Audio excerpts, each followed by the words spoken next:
अऊज़ु बिल्लाहि मिनश शैतानिर रजीम बिस्मिल्लाहिर रहमानिर रहीम सुब्हानका ला इल्म लना इल्ला मा अल्लमतना इन्नका अंतल अलीमुल हकीम। अस्सलामु अलैकुम डियर स्टूडेंट्स। आज हम ऑपरेटिंग सिस्टम का लेक्चर नंबर 7 करने जा रहे हैं, जिसमें हम round robin scheduling, multi level queue scheduling, multi level feedback queue scheduling, lottery scheduling और फेयर शेयर शेड्यूलिंग और गारंटीड शेड्यूलिंग को पढ़ेंगे। तो सबसे पहले शुरू करते हैं round robin scheduling. Round robin scheduling क्या है? In round robin scheduling every process is given a fixed time called time slice. A process runs only for its time slice, then the control is automatically shifted to the next process in ready queue. ठीक है, हर process को एक fix time slice तक इजाज़त होती है CPU पर run होने की, और जैसे ही वो टाइम ख़त्म होता है तो वो प्रोसेस स्विच बैक होता है रेडी क्यू के ऊपर, और वहाँ से कोई दूसरा प्रोसेस जो है वो लाया जाता है, जो फिर उसी टाइम तक जो वो टाइम स्लाइस डिफाइन होता है वो सब के लिए एक जैसा होता है, सब प्रोसेस के लिए एक जैसा होता है।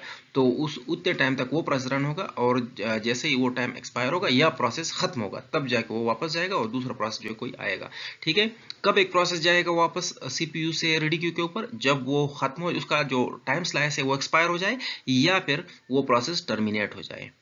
और हर इस तरह जो सीपीयू का फेयर शेयर है वो हर प्रोसेस को मिल जाता है।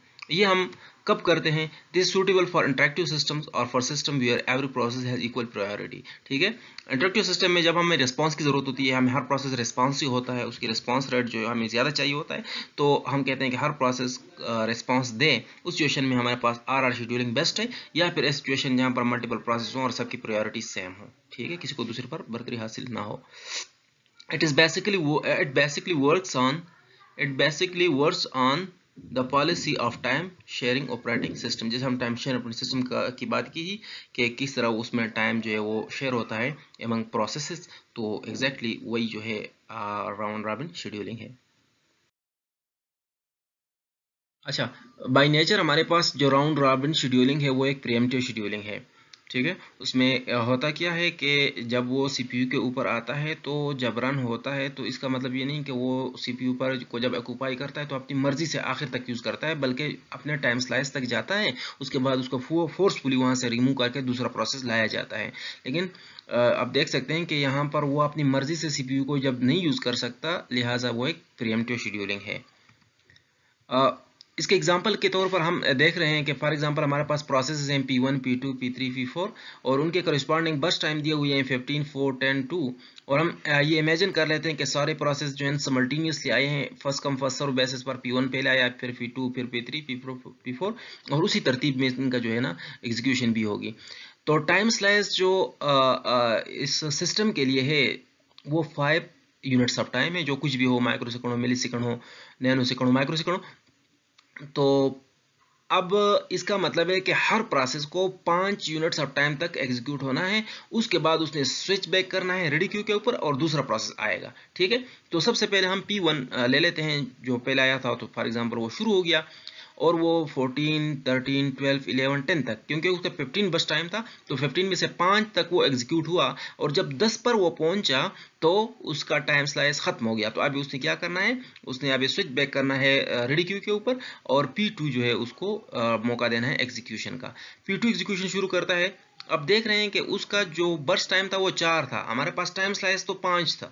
तो इसका मतलब है कि अब ये यहाँ पर इसका जो टाइम स्लाइस था वो अगर से टर्मिनेट नहीं हुआ, लेकिन प्रोसेस टर्मिनेट हो गया है। जिस तरह हमने पिछले स्लाइड में पढ़ा था कि एक प्रोसेस सीपीयू को तब छोड़ेगा जब उसका टाइम स्लाइस खत्म नहीं हो जाता या फिर वो टर्मिनेट नहीं हो जाता। अब इस सिचुएशन में अगर उसका टाइम स्लाइस खत्म नहीं हुआ लेकिन वो टर्मिनेट हो गया है, तो सीपीयू को रिलीज करेगा, और रिलीज करने के साथ ये अगले प्रोसेस P3 को हैंड ओवर करेगा और P3 एग्जीक्यूशन शुरू करेगा। वो जाएगा 5 यूनिट्स जब उसके एग्जीक्यूट होंगे तो उसके बाद उसने अगले प्रोसेस को कंट्रोल शिफ्ट करना है, जो हमारे पास P4 है।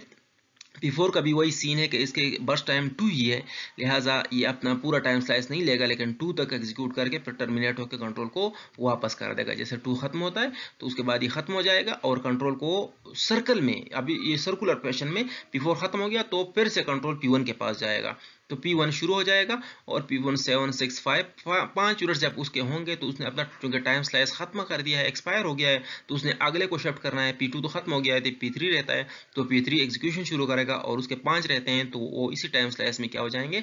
खत्म हो जाएंगे। और इसी तरह ये प्रोसेस टर्मिनेट हो जाएगा।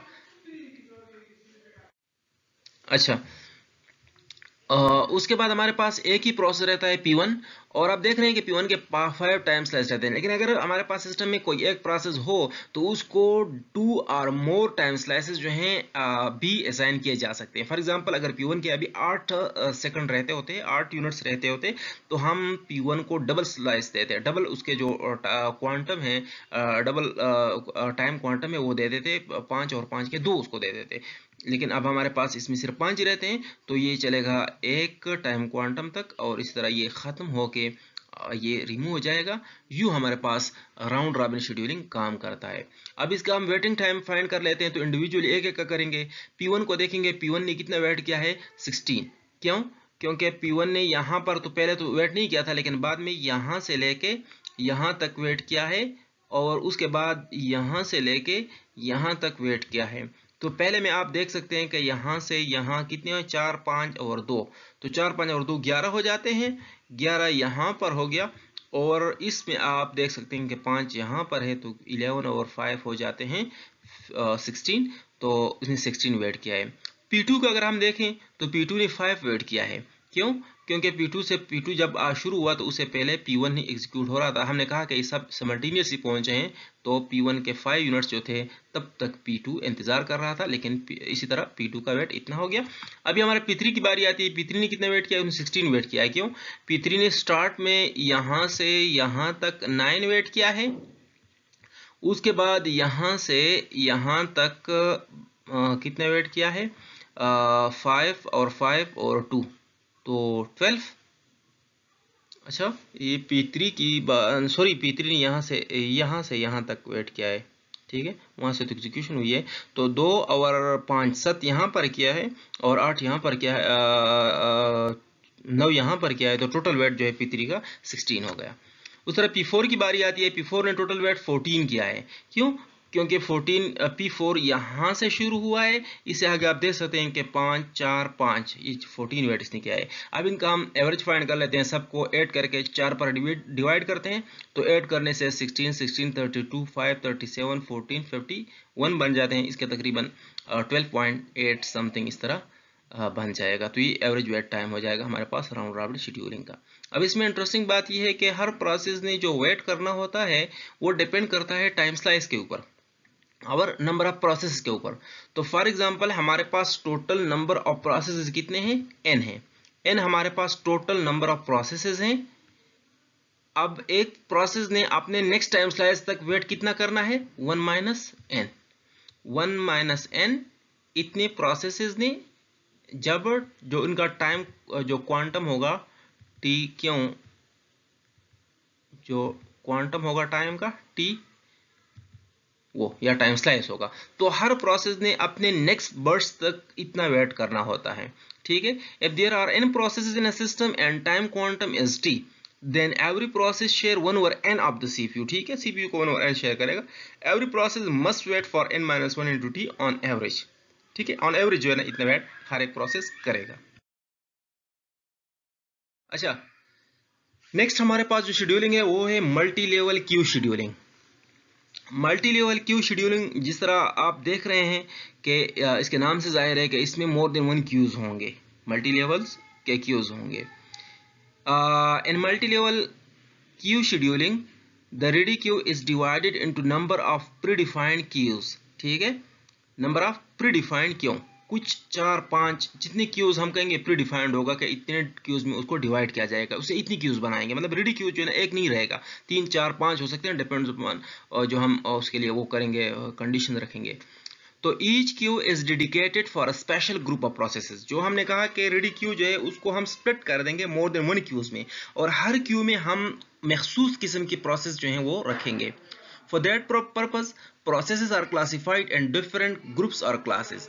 उस पर जो है तो हर प्रोसेस जो है एक खास ग्रुप में लाई करेगा, मतलब प्रोसेस को हम पहले से क्लासिफाई करेंगे कि ये प्रोसेस कौन सी क्लास वाले हैं, कौन से ग्रुप वाले प्रोसेस हैं, और जैसे ही एक प्रोसेस सबमिट होता है सिस्टम के ऊपर, तो हम उसकी जो क्लासिफिकेशन है उसकी बेस पर डिसाइड करते हैं कि इसको कौन से रेडी क्यू में लेके जाना है, ठीक है। Each Q has its own scheduling policy. फिर जो हमने कहा कि रेडी क्यूज हमारे पास 3-4 होंगे और हर रेडी क्यू की अपनी शेड्यूलिंग पॉलिसी होगी। The choice of scheduling algorithm depends on the type of process in it. वो हम पर कौन सा शेड्यूलिंग एल्गोरिथम यूज कर रहा है। फॉर एग्जांपल क्यू नंबर 1 जो रेडी क्यू नंबर 1 है वो फर्स्ट कम फर्स्ट सर्व कर रहा है, जो दूसरा है वो राउंड रॉबिन कर रहा है, जो तीसरा है वो प्रायोरिटी क्यू कर रहा है। ठीक है, यानी हर क्यू जो है वो अपनी पॉलिसी रखता है उससे प्रोसेस सिलेक्शन पर। ठीक है, इसके अलावा अच्छा, for example in interactive editing processes use round robin scheduling. जो इंटरैक्टिव एडिटिंग होगी उसमें राउंड रॉबिन यूज करेंगे। And those which need preference frequently are implemented using first come first serve. ठीक है, उस बेस पर हम उनको उस वाले क्यू में पर रखेंगे। तो एक क्यू हमारे पास आर कर रहा है, दूसरा हमारे पास FCFS कर रहा है। ठीक है, वो पॉलिसी डिपेंड करती है उन प्रोसेस की नेचर पर। The queues have also their own priorities. A queue of one class is of high priority than other. These priorities are fixed with queues. अब हमने तो एक विद इन क्यू या हमने कहा कि एंट्रा क्यू जो हमारे पास शेड्यूलिंग पॉलिसी है वहां तो तय हो गई। दूसरी हमारे पास एंटर क्यूज के दरमियान भी है कि Q number 1, Q number 2, Q number 3, इनमें से कौन से क्यू की प्रायोरिटी हाई है, कौन से की लो है, कौन से की कितनी है। तो वो भी डिसाइड होगी, पहले से फिक्स होगी कि इस क्यू की इतनी प्रायोरिटी है, दूसरे की इतनी है, तीसरे की इतनी प्रायोरिटी है। यहां पर हम इसको समझ लेते हैं। उसके लिए फॉर एग्जांपल मेरे पास ये CPU है और यहाँ पर कुछ क्यूज पड़े हुए हैं, Q1 2 3 4। तो 4 मेरे पास क्यूज हैं, उनको मैं मल्टी लेवल क्यूज कहूँगा। ठीक है, और साइड पे है CPU। अब हमारे पास डिफरेंट प्रोसेसेस जो हैं जनरेट हो जाते हैं और उन प्रोसेसेस की नेचर की बेस पर उनकी क्लासिफिकेशन हो चुकी है कि कौन सा प्रोसेस किस नेचर का है। ठीक है, आप कलर से अंदाजा लगा सकते हैं कि P1, P7 और P12 एक किस्म की प्रोसेस हैं, P11, P8, P3, P5 दूसरी किस्म की है, P10, 2 और 6 तीसरे किस्म की है, P9, 8 दूसरे किस्म की है। तो उसके बाद क्या होता है, इनमें से जिस क्लास के प्रोसेस हों उस क्लास के क्यू में जाएंगे। ठीक है, तो आप देख सकते हैं कि ये P2 जो है ये इस क्यू में गया, उसके बाद ये P11 था तो ये ग्रीन में गया, इसी तरह ये भी ग्रीन में गया, ये रेड में गया, ये भी रेड में गया, ये भी रेड में गया, ये ब्लू में गया। ठीक है, इसी तरह ये और ये आप देख सकते हैं कि किस तरह जो डिफरेंट प्रोसेसेस अपनी क्लास के जो शेड्यूल जो क्यूज थे वहां पर पहुंच गए हैं। उसके बाद हर एक का जो शेड्यूलिंग पॉलिसी होगी वो डिफरेंट होगी। तो फॉर एग्जांपल जो फर्स्ट क्यू है उसकी जो प्रोसेस सिलेक्शन की पॉलिसी है वो FCFS है। जो सेकंड क्यू है उसकी जो प्रोसेस सिलेक्शन की पॉलिसी है वो शॉर्टेस्ट जॉब फर्स्ट शेड्यूलिंग है। थर्ड की राउंड रॉबिन है और फोर्थ की first come first serve policy पर वो सिलेक्शन कर रहा है। उनके बाद हर एक क्यू की अपनी एक फिक्स प्रायोरिटी भी होगी। फॉर एग्जांपल 0 प्रायोरिटी मतलब हाईएस्ट प्रायोरिटी फर्स्ट की है, इसकी 1, इसकी 2, इसकी 3। तो ये आप देख रहे हैं कि फर्स्ट की सबसे ज्यादा, यहाँ पर 0 का मतलब है कि हाईएस्ट प्रायोरिटी, 3 का मतलब है कि लोएस्ट प्रायोरिटी। ठीक है, सिमिलरली इनमें से एक प्रोसेस सिलेक्ट होता है। अब सबसे ज्यादा टॉप पर जो है वहां से एक प्रोसेस सिलेक्ट होगा, क्योंकि हाई प्रायोरिटी किसकी है, फर्स्ट वाले क्यू की। तो वहां से एक प्रोसेस सिलेक्ट होता है और वो एग्जीक्यूट होता है। जैसे ही वो खत्म होता है तो उसी से दूसरा प्रोसेस सिलेक्ट किया जाता है और वो खत्म हो जाता है। इस तरह तीसरा प्रोसेस उससे सिलेक्ट किया जाता है और वो भी खत्म होता है। अब चौथे से देखें कि यहाँ पर P8 सिलेक्ट हुआ क्योंकि शॉर्टेस्ट जॉब फर्स्ट शेड्यूलिंग है, तो इसमें कोई शॉर्टेस्ट जॉब सिलेक्ट करके उसको लाया गया। जब वो खत्म होता है तो उसके बाद दूसरा कोई प्रोसेस शॉर्टेस्ट उसको लाया जाता है, एग्जीक्यूट होकर खत्म हो जाता है। फिर तीसरा लाया जाता है, एग्जीक्यूट होके वो भी खत्म हो जाता है। फिर उसके बाद जो आखिरी है तो वो भी इस तरह खत्म है। इस बीच में अगर फॉर एग्जांपल कोई नया प्रोसेस जनरेट होके क्यू नंबर 1 में आ जाए तो फिर उसकी बारी होगी, वो एग्जीक्यूट होगा। और अगर जनरेट होके 2 में आ जाए, यानी जो जिसकी प्रायोरिटी 1 है वहां पर आ जाए तो वो भी अभी एग्जीक्यूट होगा।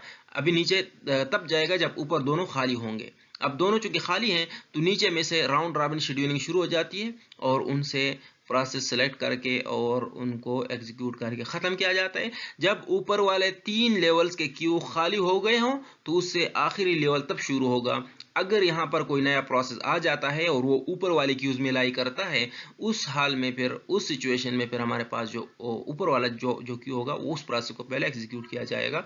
तो P10 को लाया जाता है, एग्जीक्यूट करके खत्म किया जाता है, P2 को लाया जाता है, एग्जीक्यूट करके खत्म किया जाता है। एक इंटरेस्टिंग चीज ये है, फॉर एग्जाम्पल कोई प्रोसेस आ गया और लास्ट जो क्यू था उसमें लग गया। अब ऊपर से जितने भी प्रोसेस आ रहे होंगे तो वो तो ऊपर वाले क्यूज में जाएंगे, तो वो एग्जीक्यूट होंगे, आएंगे एग्जीक्यूट होंगे, आएंगे एग्जीक्यूट होंगे। लेकिन जो लोएस्ट लेवल पर जो हमारे पास क्यू होगा वो इनडेफिनेटली वेट करेगा और स्टारवेशन का शिकार हो जाएगा, क्योंकि उसको सीपीयू नहीं मिल रहा होगा। तो ये हमारे पास स्टारवेशन इसका एक बड़ा वो है, ड्रॉबैक है मल्टी लेवल क्यू शेड्यूलिंग की। फाइनली हमारे पास जो ये प्रोसेस आता है, एग्जीक्यूट होके खत्म होके और टर्मिनेट हो जाता है। इन मसाइल को जो हमने कहा कि स्टारवेशन उसमें हो सकता है, क्योंकि हमारे पास जो सबसे नीचे लेवल में जो प्रोसेस होंगी वो इनडेफिनेटली वेट कर रहे होंगे, क्योंकि उनके ऊपर जितनी भी क्यूज हैं जब तक वो ख़त्म नहीं होते, जब तक वो कम्प्लीटली फिनिश नहीं होते, तब तक जो निचले लेवल वाले प्रोसेस हैं उनकी बारी नहीं आएगी। तो इस सिचुएशन से निपटने के लिए हमारे पास जो दूसरा एल्गोरिथम है वो है multi level feedback Q. Multi level feedback queue scheduling में क्या होता है? In multi-level feedback queue scheduling, in multi-level queue scheduling, starvation happens because the processes in low priority queues will wait for those with high priority. ठीक है, high priority वाले जो cues हैं उनके लिए नीचे जो लो प्रायोरिटी वाले वेट करते रहेंगे। If the number of high priority process is too large, then those residing in the low priority queues will wait indefinitely. अगर बहुत ज्यादा प्रोसेस क्रिएट हो रहे हैं ऊपर वाले क्यूज में, तो नीचे वाला जो क्यू है उसको तकरीबन इनडेफिनेटली वेट करना पड़ेगा, और this situation is called starvation. And multi level feedback queue जो उसकी इलाज करता है, processes move from queue to queue. Multi level feedback में क्या हो सकता है? एक प्रोसेसिंग के दौरान एक क्यू से दूसरे क्यू पर जा सकता है। With the passage of time, वक्त जैसे गुजरेगा, the processes in the low priority queues move up in the queues. ठीक है, अगर नीचे लो लेवल पर एक क्यू में एक प्रोसेस पड़ा हुआ है, वक्त गुजर रहा है, तो वक्त के साथ वो कोई खास टाइम हमने दिया होगा कि इतने वक्त के बाद आप यहां से ऊपर मूव कर सकते हैं। Hence प्रायोरिटी इंक्रीज्ड, और जैसे चूंकि वो ऊपर वाले क्यू में जाएगा तो उसकी प्रायोरिटी इंक्रीज हो जाएगी। In other words, ageing is used to combat starvation. और ये हम कह रहे हैं कि एजिंग, क्योंकि वक्त के साथ जो इसकी प्रायोरिटी हाई हो रही है, तो हम एजिंग का कांसेप्ट यहाँ इंट्रोड्यूस कर रहे हैं और एजिंग से हम उसकी स्टारवेशन का इलाज कर रहे हैं। अच्छा, because priorities of the queues and multi-level queue scheduling are static and externally defined. Multi-level Q में जो हमने क्यूज की प्रायोरिटीज थी वो एक्सटर्नली डिफाइन की हुई थी और वो फिक्स थी हर क्यू के लिए। क्यू नंबर 1 की 0 थी, क्यू नंबर 2 की 1 थी, और वो एक्सटर्नली हमने एक्सटर्नल पैरामीटर पर डिफाइन करके उसको फिक्स किया था। It is difficult to differentiate properly between CPU bounded and IO bounded processes. ठीक है, यानी उसको जो उसकी जो प्रायोरिटीज थी उन क्यूज की हम रन टाइम नहीं कैलकुलेट कर रहे थे, वो तो हमने एक्सटर्नली जो ऑर्गेनाइजेशनल पैरामीटर्स हैं उनकी बेस पर उनको फिक्स किया था। लेकिन but in multi level feedback queue the priorities are automatically updated. Priorities change होती हैं, हम कर सकते हैं नीचे से ऊपर, ऊपर से नीचे की तरफ, हम नीचे क्यों से ऊपर ले जा सकते हैं, ऊपर वाले क्यों से नीचे ले सकते हैं, both by nature of the process and the time process waits in low priority. दोनों वजूहात की बिना पर हम उनको ऊपर नीचे कर सकते हैं। एक तो हम प्रोसेस की नेचर को देखते हुए, फॉर एग्जांपल एक बार एक प्रोसेस आया, उसकी नेचर से पता लग गया कि सीपीयू बाउंडेड है, उसको हमने नीचे लाया, ऊपर गया। ठीक है, इस तरह हम उसके वेटिंग टाइम से भी अंदाजा लगा सकते हैं कि नीचे एक प्रोसेस बहुत ज्यादा वेट कर रहा है, लिहाजा उसको थोड़ा मूव अप किया जाए ताकि उसकी प्रायोरिटी हाई हो जाए। ठीक है, तो ये हमारे पास है multi level feedback queue scheduling. उसको थोड़ा एनिमेशन के साथ समझ लेते हैं और एग्जाम्पल के साथ। तो आप कंसिडर करिए हमारे पास मल्टीपल क्यूज हैं, Q1, Q2, Q3, Q4, और उसके साथ हमारे पास है सीपीयू। कुछ हमारे पास प्रोसेसेस क्रिएट हो रही हैं जो डिफरेंट क्लास की हैं, जिस तरह हमने मल्टी लेवल क्यू शेड्यूलिंग हमारी पढ़ी थी, बिल्कुल उसी तरह ही है। उसके बाद इनसे जो प्रोसेस आएंगी वो अपने करस्पॉन्डिंग क्यू में आएंगी, जिस तरह पिछले वाले में थी बिल्कुल उसी तरह अपने वाले जो क्लास के का क्यू होगा उधर वो प्रोसेसेस आ जाएंगी। सब प्रोसेसेस जब उधर आ जाती हैं और हर प्रोसेस का अपना शेड्यूलिंग मैकेनिज्म जो है वो भी वाज़ेह हो जाता है कि फर्स्ट वाला जो क्यू है FCFS है, दूसरा जो है ना SJFS है, RRA और FCFS है। उसके बाद इनकी प्रायोरिटीज 0, 1, 2, 3 बिल्कुल उसी तरह ही है। उसके बाद फर्स्ट प्रायोरिटी वाला प्रोसेस आया, एग्जीक्यूट हुआ, खत्म हुआ, दूसरा प्रोसेस आया, एग्जीक्यूट हुआ, खत्म हुआ, तीसरा प्रोसेस आया, एग्जीक्यूट हुआ, खत्म हुआ, नीचे क्यों शुरू हो गया, वहां से आया, खत्म हो गया, दूसरा प्रोसेस आया, वो भी एग्जीक्यूट हुआ और खत्म हुआ।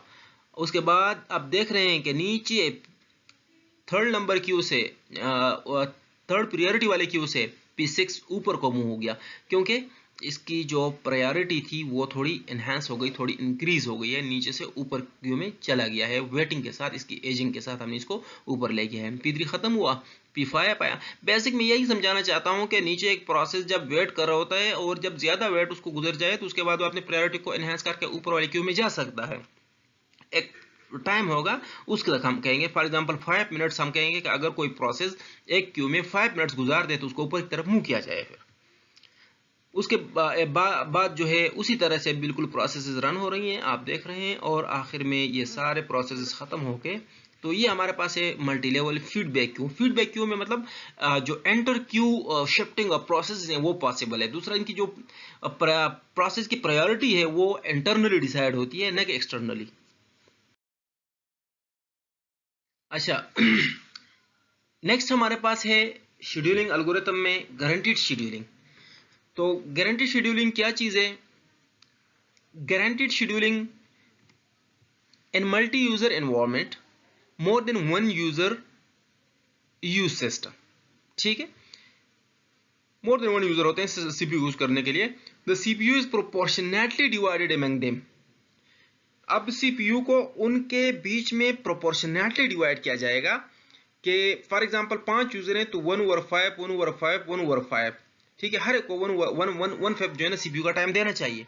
If there are n users then everyone will have 1/n portion of CPU time। CPU time का जो 1/n टाइम होगा वो इनको दिया जाएगा। It is also true for single user system with n process. अब बात वही भी है कि अगर हम ये समझ लें कि भाई सिंगल यूजर सिस्टम है लेकिन उसमें प्रोसेस जो n है तो हर प्रोसेस को 1/n टाइम देना चाहिए। ये भी हमारे पास एक दूसरा कॉन्सेप्ट एप्लीकेबल है गारंटीड शेड्यूलिंग के लिए। CPU keeps track of each process that how much time it has had since creation of the process। ठीक है, क्रिएशन ऑफ प्रोसेस से लेके अब तक एक प्रोसेस कितने वक्त तक एग्जीक्यूट हुआ है, तो ये जो रिकॉर्ड है ये सीपीयू के पास मेंटेन होता है।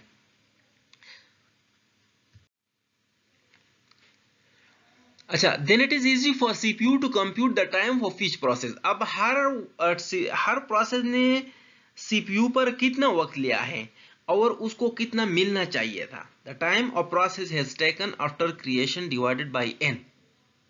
ठीक है, इसका मतलब है कि सीपीयू ने जो है ना कीप ट्रैक करना है ये कि इस प्रोसेस ने कितना वक्त एग्जीक्यूशन में लिया है और इसको कितना मिलना चाहिए था। फॉर एग्जांपल 2 प्रोसेस हैं तो 1/2 एक को मिलना चाहिए था, 1/2 दूसरे को मिलना चाहिए था, लेकिन जो एक्चुअल एग्जीक्यूट हुआ पहले वाला प्रोसेस जो था वो 3 एग्जीक्यूट हुआ है और जो दूसरा वाला प्रोसेस है वो 0 एग्जीक्यूट हुआ है। तो उनका जो प्रोपोर्शन है, उनका जो रेशो है वो अनबैलेंस है। तो उस सिचुएशन में हमने P जिसका रेशो कम होगा उसको सिलेक्ट करना है। ये मैं आपको डिटेल के साथ समझा देता हूं। उसमें next turn of a process is calculated by finding the ratio from time of process has run and the time it is entitled to. वो रेशो कैलकुलेट किया जाएगा जिसमें एक प्रोसेस जितना रन हुआ है, रेशो उसको कितना टाइम मिलना चाहिए था, उस रेशो के बेस पर। आप देख सकते हैं मेरे पास 2 प्रोसेस हैं P1 और P2। सही है, जैसे ही ये प्रोसेसेस क्रिएट हुए हैं इस वक्त में इनका रेशो क्या है, क्योंकि अभी तक सीपीयू स्टार्ट ही नहीं हुआ, सीपीयू एग्जीक्यूट ही नहीं हुआ, तो इन दोनों का जो रेशो था वो 0/0 है, यानी 0 है दोनों का। मैं कंसीडर कर लेता हूं कि दोनों का एग्जीक्यूशन रेशो क्या है, 0 है। अब फॉर एग्जांपल P1 एग्जीक्यूशन शुरू करता है और 3 तक एग्जीक्यूट होता है। P1 एग्जीक्यूशन शुरू करके 3 तक एग्जीक्यूट होता है, तो टोटल टाइम सीपीयू ने कितना एग्जीक्यूशन में ले लिया, 3। अच्छा, P1 को इसमें कितना मिलना चाहिए था, 3/2। P2 को कितना मिलना चाहिए था, 3/2। लेकिन P1 कितना रन हुआ है, 3। P2 कितना रन हुआ है, 0। तो उसके लिए इनको हम अपडेट कर लेते हैं इस तरह। इसका क्या मतलब है? इसका मतलब ये है कि ये P1 जो है ये 3 टाइम एग्जीक्यूट हुआ है, 3 यूनिट्स एग्जीक्यूशन किए। इसको मिलना कितना चाहिए था? इसको 3/2 मिलना चाहिए था, क्योंकि 3 CPU का टाइम था, 2 प्रोसेसेस थे, तो 3/2 इसको मिलना चाहिए। इसके साथ P2 का जो रेशियो है वो भी अपडेट होगा। P2 को कितना टाइम मिला है? 0। उसको मिलना कितना चाहिए था? 3/2। ये ऊपर आप देख सकते हैं कि ये रेशियो है कि कितना उसको एग्जीक्यूट हुआ है, for how long it has run. और नीचे जो है the time it was entitled to, इसको कितना मिलना चाहिए था? इसको 3/2, क्योंकि 3 टोटल सीपीयू टाइम रन हुआ है और 2 प्रोसेसेस थे, तो 3/2 इसका हक था, लेकिन उसको मिला 0 है, लिहाजा उसका रेशियो 0 है। अब हम देख लेंगे इसमें क्या है। इन दोनों का रेशियो अगर हम देखेंगे तो पहले का रेशियो से 2 आता है, दूसरे के रेशियो से 0 आता है। इसमें कम किसका है? P2 का। तो बारी आएगी P2 की और P2 एग्जीक्यूट करेगा। P2 3 तक जब एग्जीक्यूट होता है तो उसके बाद क्या हो जाता है? वेट्स अपडेट होते हैं, रेशियोज अपडेट हो जाते हैं। इसका वेट 3/6/2 हो जाता है। CPU इसकी कितने वक्त तक एग्जीक्यूट हो गया? 3 तक। और टोटल CPU 6 तक एग्जीक्यूट हुआ है, जिस 6 में से इसको 2 मिलने चाहिए, 2 प्रोसेस पर डिवाइड होना चाहिए था। तो 3 तक एग्जीक्यूट हुआ है और 6/2 इसका हक बनता था, लिहाजा इसका रेशियो तो 1 आ गया। लेकिन अभी P1 का कैलकुलेट कर लेते हैं। P1 कितना है? 3 एग्जीक्यूट हुआ है, उसको मिलना कितना चाहिए था? 6/2 = 1। दोनों के रेशियो 1 हो गए हैं। अब दोनों के रेशियो 1 है, आप इनमें से कोई भी एक प्रोसेस सेलेक्ट करके एग्जीक्यूट कर सकते हैं। आपने फिर P1, अच्छा P1 एग्जीक्यूशन के दौरान एक नया प्रोसेस आ गया है P3, और P1 3 यूनिट्स तक एग्जीक्यूट हुआ, लेकिन P1 जब एग्जीक्यूट हुआ और उसके 2 यूनिट्स जो हैं वो खत्म हुए, तो उस दौरान P3 आ गया है, उस दौरान P3 आ गया है। फिर हम वेट्स अपडेट कर लेते हैं पहले कि P1 का कितना है? 6/9/2, 6/9/2। इसका मतलब यह कि इसने यहां तक 6 टाइम एग्जीक्यूट हुआ है, और इसको मिलना कितना चाहिए था? इसको 9/2 मिलना चाहिए था।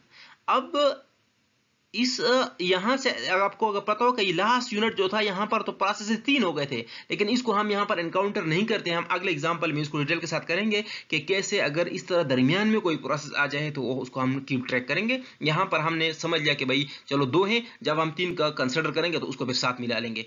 अभी यहां तक एक्चुअली हकीकत में क्या हुआ है? हकीकत में ये हुआ है कि यहां से जब 8 यूनिट तक ये प्रोसेस चल रहा था,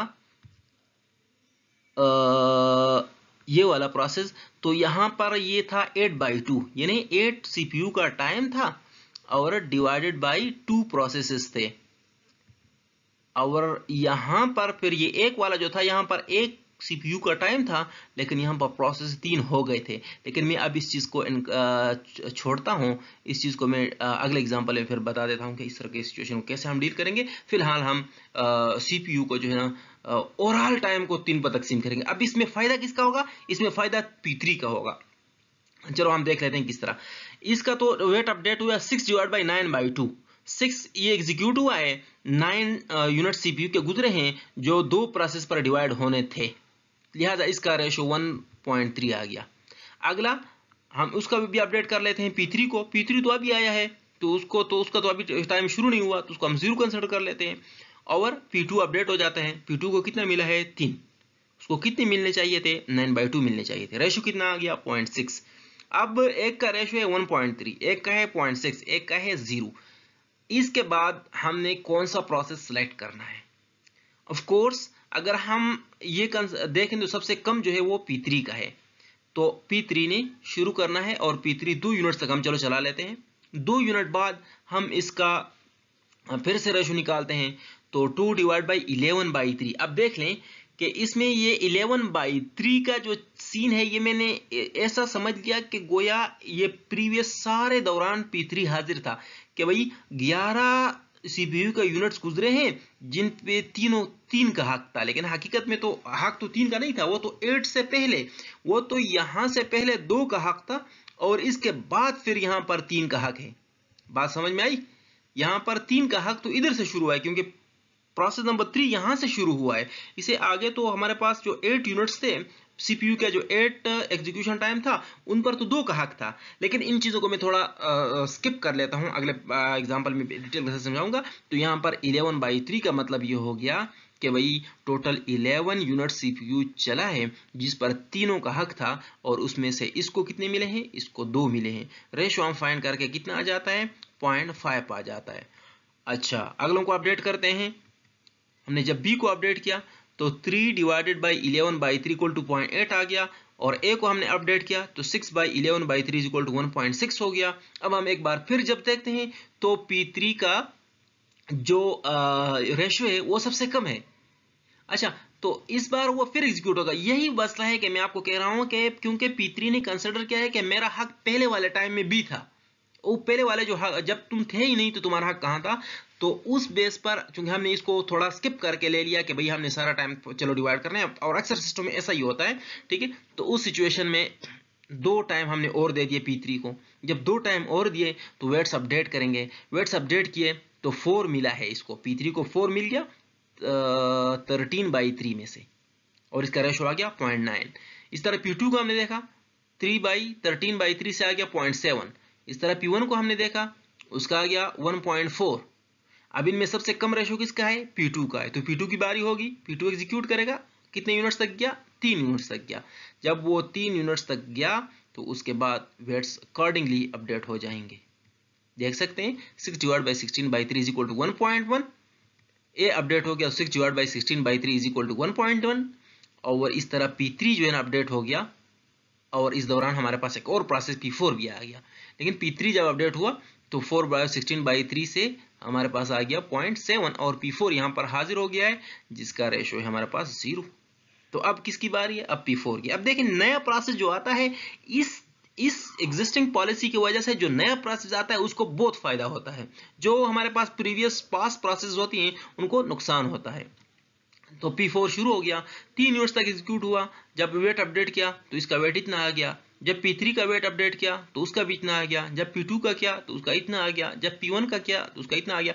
अब देख सकते हैं कि P1 और P2 जो बहुत पहले से एग्जीक्यूशन शुरू हुए थी, लेकिन वो इस पॉलिसी की तहत क्या हो रहे हैं, उनका वेट अभी भी, उनका जो रेशो है वो अभी भी बड़ा है, और जो P4 P3 हैं वो उनके छोटे हैं। तो उनमें से कोई एक आप सेलेक्ट कर लें, उसके बाद कोई भी एक सेलेक्ट करके इस तरह वेट अपडेट करते रहें, और ये हमेशा के लिए इसी तरह चलता रहेगा।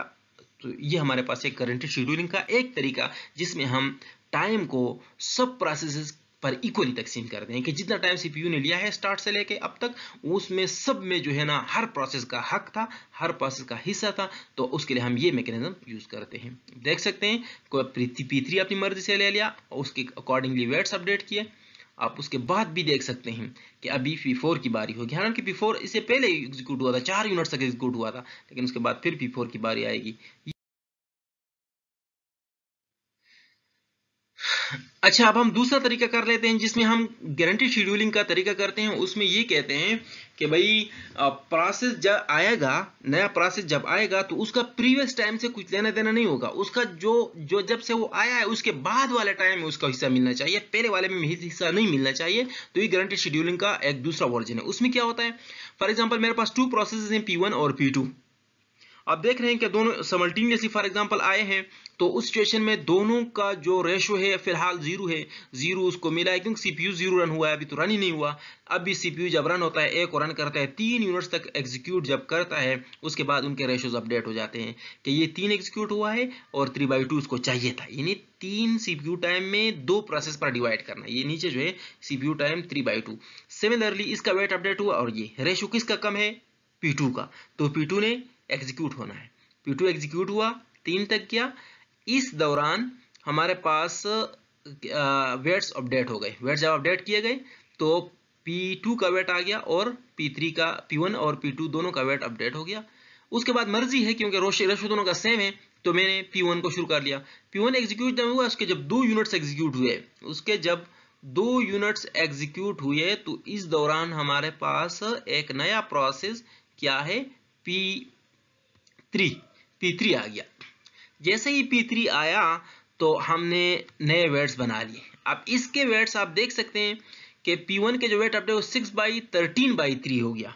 इसका क्या मतलब है? इसका मतलब ये है कि 8/2 था, 8/2, ये आप देख सकते हैं यहाँ पर इस इक्वेशन में कि 8 में 2 का हिस्सा था और इस एक यूनिट में तीनों का हिस्सा है। जो आखिरी ये वाला यूनिट है, आप देख सकते हैं जो ये वाला आखिरी यूनिट है, यहाँ पर 3 प्रोसेस थे सिस्टम में और इससे पहले 8 में से जो है 2 प्रोसेस थे सिस्टम के, लिहाजा 8/2 प्लस 1/3 इनको हम ऐड कर लें तो 26/6 आ जाएगा इक्वल टू 13/3 आ जाएगा। लिहाजा हम कहते हैं कि ये 6 टाइम रन हुआ है, 13/3 इसको मिलना चाहिए था। इसका रेशो आ जाता है 1.3। सिमिलरली जो P3 नया आया है उसको 1 में 2 हिस्सा मिलना चाहिए था, तो 1/3, क्योंकि 1/3 में ये आया है, इसका पहले वाले टाइम से कोई लेन देना नहीं है, सिर्फ इस लास्ट वाले जो ये वाला पोर्शन है इसमें इसका काम था कि इस पोर्शन में मुझे थर्ड हिस्सा मिलना चाहिए था लेकिन मुझे मिला 0 है। हक इसका एक 1/3 तो था लेकिन मिला इसको 0 है और इस तरह ये हो गया 0। इस तरह P2 का वेट अपडेट हो जाता है 3/13/3 इज इक्वल टू 0.7। ये हमारे पास न्यू रेशोज आ जाते हैं। नेक्स्ट हमने क्या करना है, इन रेशोज में जो स्मॉलेस्ट है उसको एग्जीक्यूट करना है और स्मॉलेस्ट तो 0 ही है तो P3 एग्जीक्यूट करेगा और P3 जब 2 यूनिट्स तक जाएगा तो उसके बाद इसके वेट्स अपडेट होंगे। वेट्स अपडेट तो 2/3/3 कि ये 2 एग्जीक्यूट हुआ है इन तीनों में। अब यहाँ पर आप देख सकते हैं कि इन तीनों में से ये इनमें से 3/3 था, यानी हर एक को एक एक मिलना चाहिए था, जिसमें ये वाला एग्जीक्यूट हुआ है 2 बार, तो 2/3/3 इज इक्वल टू 2। इसी तरह अगला हमारे पास 3/10/2। अब 10/2 कैसे आया है ये आप देख सकते हैं कि 2/8, यानी यहां से ऑनवर्ड जो था ये वाला पोर्शन, ये तो 2/8 था, सॉरी 8/2, ये यहाँ पर इक्वेशन गलत लिखी गई है, ये 8 हिस्से थे और 2 इनमें शेयर होल्डर्स थे, तो 8/2 और प्लस 3/3, जो 3/3 से क्या आ जाता है 1 आ जाता है, तो 8/2 प्लस ये तो हाँ 8/2 प्लस 1, इसके से ये नहीं आता, इससे आता है 2 1 2 प्लस 8 10, 10/2 आता है, इससे 10/2। आप देख सकते हैं कि वहां पर इक्वेशन में यहाँ पर 10/2 लिखा है, ठीक है। तो अगला भी अपडेट हो जाता है, सारे प्रोसेस अपडेट। अब इनमें से रेशो सबसे छोटा रेशो किसका है, P2 का है, तो P2 ने एग्जीक्यूट होना है और 3 यूनिट्स तक एग्जीक्यूट हुआ। जब 3 यूनिट्स एग्जीक्यूट हुआ तो उसके बाद इन्होंने वेट्स अपडेट करने हैं। वेट्स अपडेट करने के बाद ये 6/6 हो गया, ठीक है। 6/6 कैसे आता है, इस फार्मूले से कि 8 में 2 थे और 6 में 3 थे, तो इसको is equal to 6, 8/2 plus 6/3 equal to 6 इससे आ जाता है। आप अगर इसको कैलकुलेट कर लें तो 2 3 आर 6 और 3 8 आर 24 प्लस 2 6 आर 12, तो 24 and 12 is equal to 36, 36 divide by 6 is equal to 6, ठीक है। सिमिलरली ये भी अपडेट होके ये आ जाता है और ये भी अपडेट होके ये आ जाता है। इसमें 6/3 का क्या मतलब है कि इसके आने के बाद टोटल यूनिट 6 गुजरे हैं जो जिन पे 3 का हक था, तो अभी सब के यूनिट्स 1 1 1 आ गए। अब मर्जी है कोई भी आप ले लें, कोई भी आप ले लें यहाँ पर अच्छा यहाँ पर P3 मर्जी से ले लिया गया, लेकिन जैसे ही उसका एक यूनिट गुजरा, जैसे ही उसका एक यूनिट गुजरा तो एक और प्रोसेस P4 की शक्ल में आ गया है, ठीक है। उसके बाद वेट जब अपडेट करेंगे तो अब यहां से यहां तक 3 है, अच्छा यहां से यहां तक 3 प्रोसेस हैं, इससे ऑनवर्ड फिर 4 हो गए हैं। लिहाजा इसका जो हम वो करेंगे P3 का, तो 5/17/6। अब 17/6 कैसे आता है, आप देख सकते हैं कि 7/3, क्योंकि पहले जो 7 थे इसमें 3 हिस्सेदार थे और बाकी 2 जो थे इनमें 4 हिस्सादार थे, तो इनको 7/17/6 आके वहां पर अपडेट होकर रेशो निकाल दिया गया और नया प्रोसेस जो है उसको 0 मिले हैं, उसको 2/4 मिलना चाहिए था लेकिन उसको मिले 0 हैं, तो उसका रेशो 0 आ गया। P2 अपडेट हुआ, P1 अपडेट हुआ और इस तरह उसके करस्पॉन्डिंग ये फार्मूला आप देख सकते हैं कि किस तरह ये एक 41/6 किस तरह आता है। ये इस फार्मूले में 8/2 प्लस 7/3 प्लस 2/4 को करके आपको निकाल सकते हैं। सिमिलरली P2 का भी उसके बाद ये जो सबसे लीस्ट रेशो था वो P4 का था, तो P4 एग्जीक्यूट हुआ और जब वो 2 यूनिट्स तक गया तो उसके बाद वेट्स अपडेट हुए, सबके वेट्स अपडेट हुए। उसी तरीके से आप देख सकते हैं कि ये प्रोसीड कर सकता है, सही।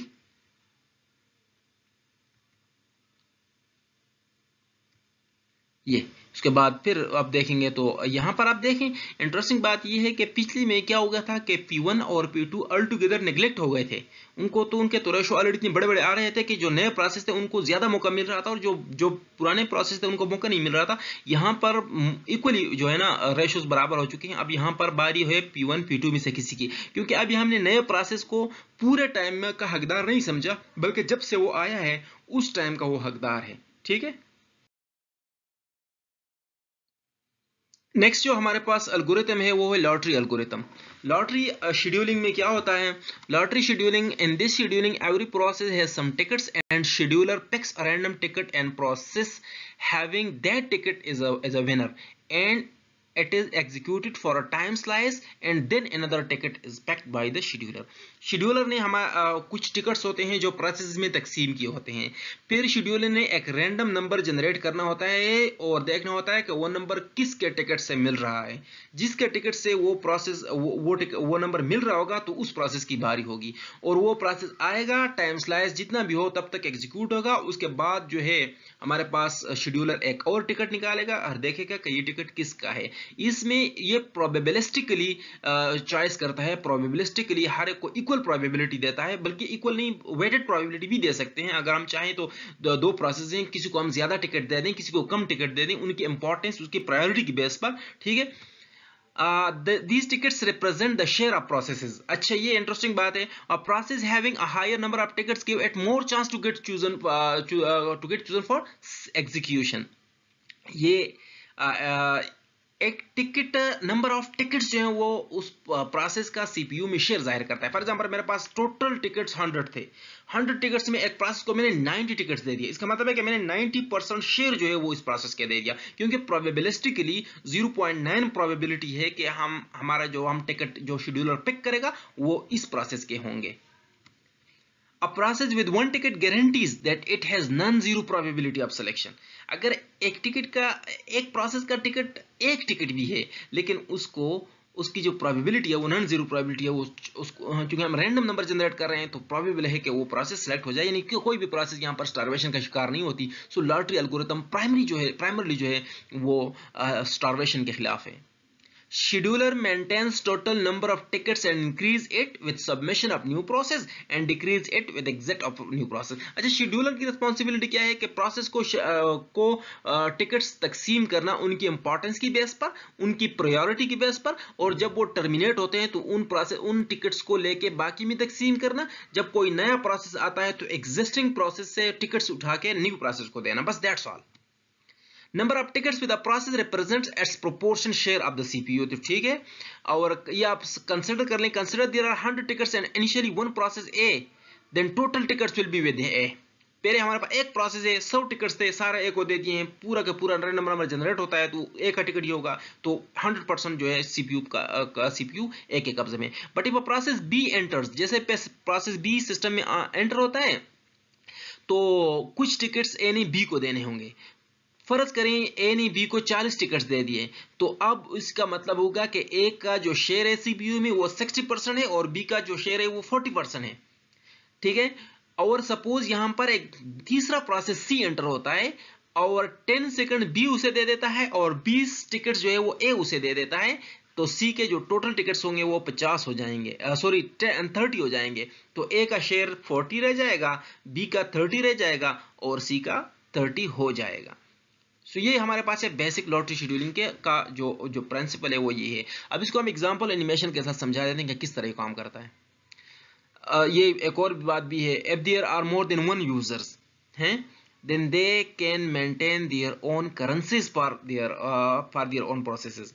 अच्छा, ये एक इंटरेस्टिंग प्रॉपर्टी है लॉटरी शेड्यूलिंग की कि फॉर एग्जांपल हमारे पास मल्टीपल यूजर्स हैं, हर यूजर को ये आज़ादी है कि वो अपने प्रोसेसेस के लिए, क्योंकि एक यूजर के अंडर मल्टीपल प्रोसेसेस हो सकते हैं, उनके लिए कोई डिफरेंट करेंसी रख ले। वो जो ग्लोबल करेंसी है, मतलब वो जो शेड्यूलर जो नंबर जनरेट कर रहे हैं उनके अलावा वो अपने नंबर जनरेट करके उनको भी दे सकता है। फॉर एग्जाम्पल आप शेड्यूलर ने आपको दे दिए कि भाई 1 2 3 4 5 नंबर आपको दिए थे, आप एक यूजर हैं, आपके पास सपोज 10 प्रोसेस हैं। अब 10 प्रोसेसेस में आप क्या कर सकते हैं, 10 प्रोसेस को तो 5 टिकट्स नहीं दे सकते, तो आपने यहाँ पर अपनी करेंसी जनरेट करनी होगी। वो कौन सी करेंसी होगी, फर्ज करें आप एक को जो है 5 कह दें, तो 5 कितने हो जाएंगे, 25 हो जाएंगे। इस तरह आप उनमें से ना हर एक प्रोसेस को कितनी कितने टिकट्स दे सकते हो उसके इंपॉर्टेंस के बेस पर तकसीम करेंगे। लेकिन बाद में जब वो प्रोसेस रिक्वेस्ट करेगा सीपीयू के लिए, तो उसको कन्वर्ट किया जाएगा, जो ग्लोबल करेंसी होगी वो नंबर जो शेड्यूलर जानता होगा। ये टेक्स्ट खुद पढ़ के आप समझ लीजिएगा।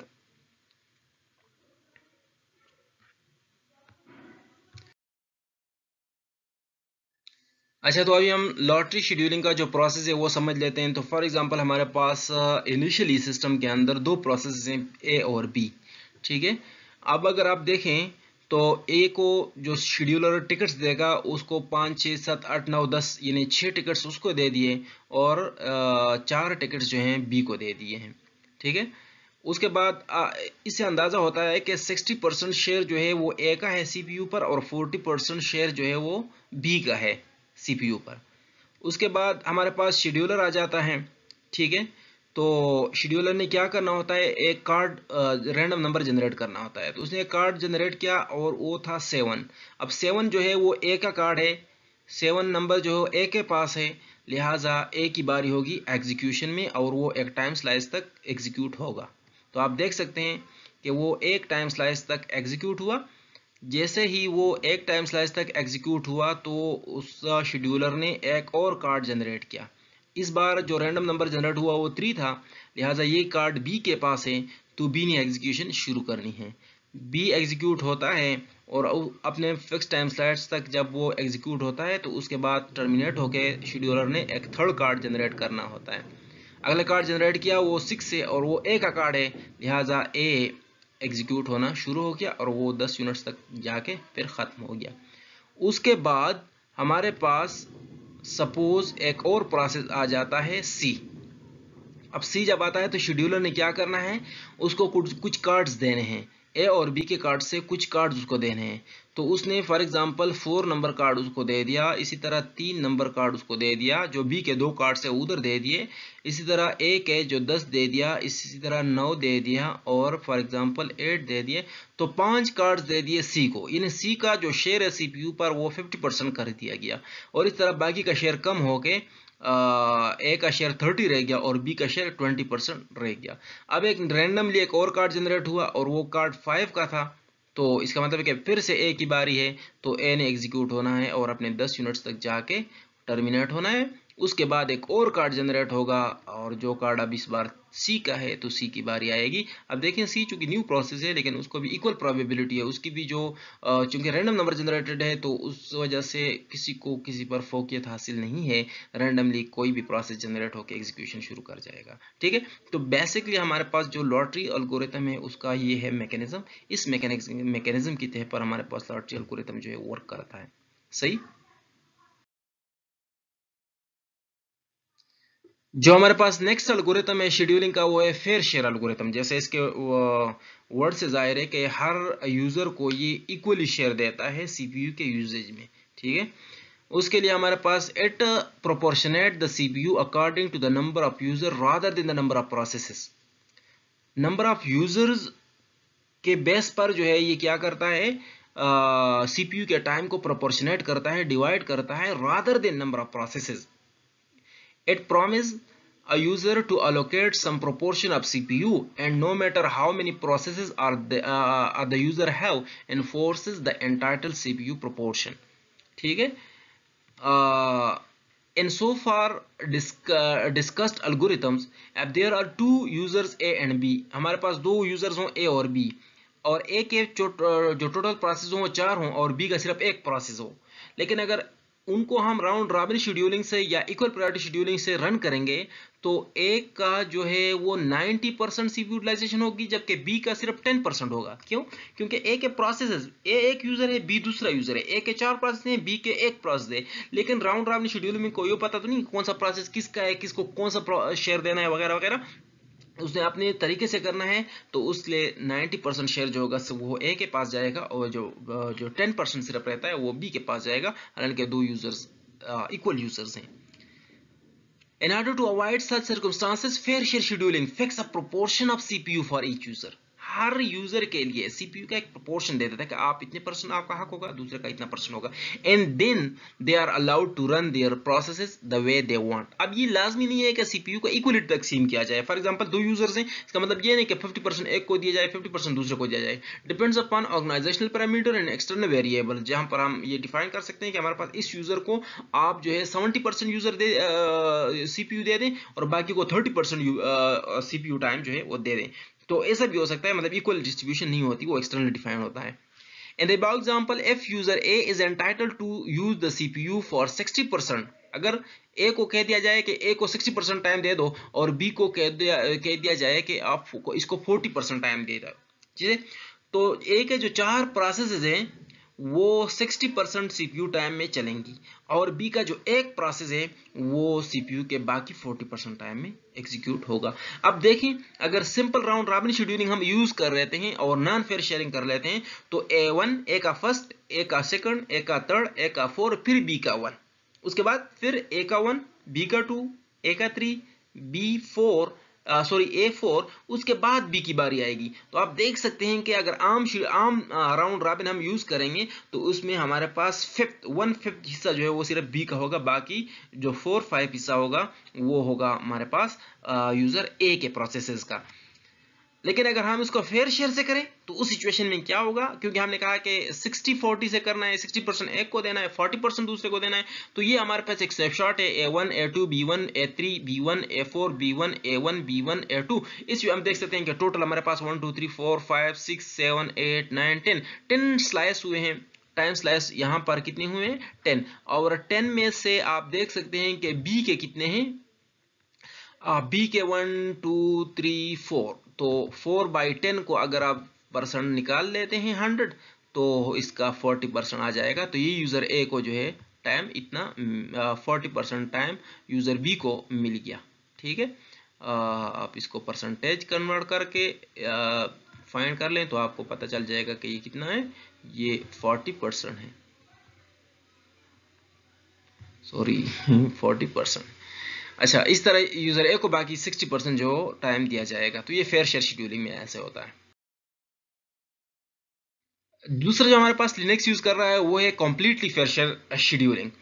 कंप्लीटली फेयर शेयर शेड्यूलिंग क्या चीज है ये आप खुद पढ़ेंगे, मैं थोड़ा सा इसके बारे में बता दूं। This algorithm has been implemented in Linux, it uses fair share but in a very efficient manner. Context switching वगैरह सारी के टाइम को जो ना वो क्या करता है, बच करता है। अच्छा, शेड्यूलर का जो एफिशिएंसी होती है वो बहुत बड़ा किरदार अदा करते हैं। इस टेक्स्ट में आप देख सकते हैं कि जो गूगल डेटा सेंटर है उसमें कह रहे हैं कि 5% आप डेटा सेंटर की ओवरऑल सीपीयू टाइम जो है वो क्या कॉन्टेक्स्ट स्विचिंग में इनमें लिया जाता है। नीचे मैंने आपको लिंक भी दी है, इसमें ऐसे आप जो है पढ़ सकते हैं। और ये जो कंप्लीटली फेयर शेयर शेड्यूलिंग है CFS, ये आपका असाइनमेंट है, आपने ये खुद पढ़ना है, इसका खुद एनिमेशन तैयार करना है, इसको डिटेल के साथ एग्जाम्पल के साथ आपने करना है। ये असाइनमेंट नंबर 1 आपको देख लें। Write complete description of CFS with example, clearly explain each data structure used in particularly red black tree जिसमें यूज होती है उसको डिटेल से एक्सप्लेन कर लें। Do mathematical analysis wherever required, ठीक है, जहां जहां मैथमेटिक्स उसकी फार्मूले की जरूरत पड़ती है वो बता दें। उसी तरह mathematically show how weights are been assigned, how real and virtual run time is measured and how context switch time is reduced. तो ये आपका जो है ना असाइनमेंट है, राइट। अच्छा, ये